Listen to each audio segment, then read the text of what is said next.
안녕하세요. 원데이치과 대표원장 김진환입니다. 오늘은 위아래 전체 임플란트 하신 환자분의 증례를 살펴보도록 하겠습니다.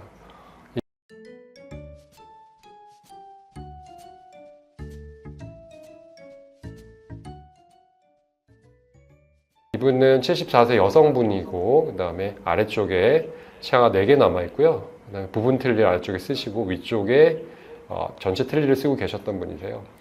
아래쪽에 자연 치아가 이렇게 남아있는 경우는 이렇게 보시게 되면 좀 이쪽 치아를 이용해서 아래쪽에 부분 틀니가 이렇게 들어가 있었던 경우인데, 아래쪽에 이렇게 자연치가 남아있는 경우는 이쪽이 굉장히 튼튼하기 때문에 위에 턱뼈에 되게 센 힘이 가해지기 때문에 이게 굉장히 안 좋은 경우가 되겠습니다. 그래서 전문 용어로는 저희 치과에서는 컴비네이션 신드롬이라고 하게 되는데, 이런 경우들이 가장 안 좋은 경우가 되겠습니다. 위쪽 턱뼈들은 굉장히 물렁물렁하기 때문에 시간이 지나면 지날수록 점점 흡수되면서 점점 턱이 뒤로 물러나게 되고, 아래 턱은 점점 앞으로 나오게 되는데, 이렇게 컴비네이션 신드롬을 있는 경우에서는 앞니 뼈들이 완전히 녹게 되는 경우들이 많이 생깁니다.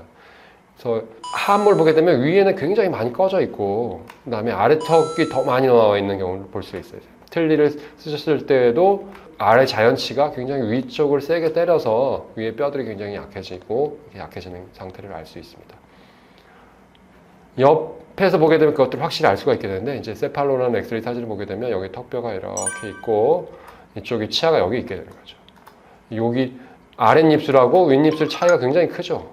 그 아래 치아가 남아있는 게 점점 더 커져요. 이런 임플란트를 하더라도 형태를 만들기가 쉽지는 않은 경우가 되겠습니다. 스컬피에를 정면에서 바라보는 엑스레이가 되겠고요. 여기 하얗게 보이는 부분들은 부분 틀니를 쓰고 있는 상태가 되겠습니다. 치료 계획은 위쪽에 임플란트 8개를 심고요. 8개를 심어서 12개의 치아를 만들고, 부분 틀니를 오래 쓰시다 보니까 어금니 쪽에 잇몸이 많이 주저앉아서 신경관과 거의 가깝게 뼈들이 내려와 있어서 어금니 쪽에 임플란트를 심을 수가 없는 경우가 되겠습니다. 그럴 경우에 있어서는 신경관이 있지 않는 앞쪽에 6개의 임플란트를 몰아서 심고요. 전체 임플란트를 하게 되는 경우가 됩니다. 위쪽에는 상악동 이식이라는 걸 통해서 어금니 쪽에 뼈 이식을 진행하고요. 보셨던 대로 뼈들이 굉장히 얇고 상태가 좋지 않은 상태이기 때문에 심으면서 폭을 좀 넓히는 뼈 이식을 해서 임플란트를 심게 되고요. 심는 날 바로 아래 같은 경우는 뼈들이 좀 단단하기 때문에 심은 6개 임플란트 중에 4개 정도의 기둥을 연결해서 임시치아를 바로 고정식으로 당일날 제작을 하게 되겠고요. 위쪽 같은 경우는 뼈가 너무 물렁물렁하고 약하기 때문에 바로 당일날 임시치아를 진행을 할 수는 없고, 기존에 쓰셨던 틀니를 수정한다거나 새로운 임시 틀니를 만들어서 사용을 하시다가 최종적으로 임플란트가 뼈에 굳게 되면 전체 임플란트가 들어가는 경우가 되겠습니다. 보시는 바와 같이 아래쪽 같은 경우에는 6개의 임플란트를 통해서 위에 12개의 치아를 한 덩어리로 만들어서 치아가 이렇게 들어가게 되겠고요.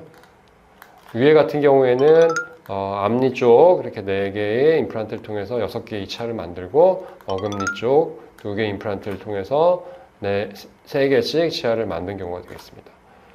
이식해놨던 상악동 부분이 하얗게 뼈들이 잘 생겨서 임플란트에 무리가 없이 최종적으로 일을 마무리했던 경우가 되겠습니다. 보철물이 들어간 상태의 사진이 되겠고요. 원래 환자분이 갖고 계셨던 이 고경이라는 것 자체를 원래대로 회복시켜줬던 경우가 되겠고요. 보철물 형태는 아주 자연스럽고 예쁘게 만들어진 경우가 되겠습니다. 위쪽에 보시게 되면 원래 환자분이 갖고 계셨던 잇몸 높이는 여기가 되겠고요. 그 아래쪽에 이제 임플란트가 심겨져 있는 게 되겠고, 그 위쪽에 잇몸 부분과 치아 부분을 보철물로서 만들어서 원래 환자분이 갖고 계셨던 잇몸 형태를 회복해주는 경우가 되겠습니다.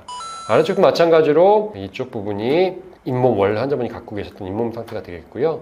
그리고 치아와 잇몸 부분을 회복해서 보철물을 만든 경우가 되겠습니다. 그래서 틀니를 쓰셨을 때 하안목, 웃을 때 입물 모양이 되겠고, 아무래도 훨씬 더 자연스럽게 조화를 이룬 아랫입 입술 모양이 되겠습니다. 치아 형태는 아주 예쁘게 잘 되었고요. 아래쪽에 보셨을 때 이 부분 틀니 형태들이 비심미적으로 예쁘지 않게 되어 있는 것들이 자연스럽게 만들어진 것들을 볼 수가 있겠습니다.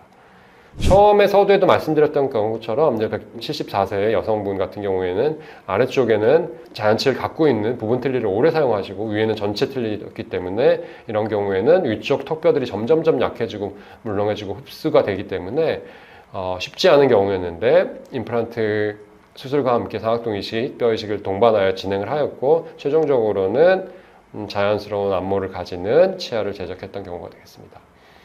특별히 다른 경우들에 비해서 이제 보철 과정할 때 기공실에서의 작업들이 조금 더 난이도가 높은 과정으로 치아를 마무리했던 경우가 되겠습니다. 감사합니다.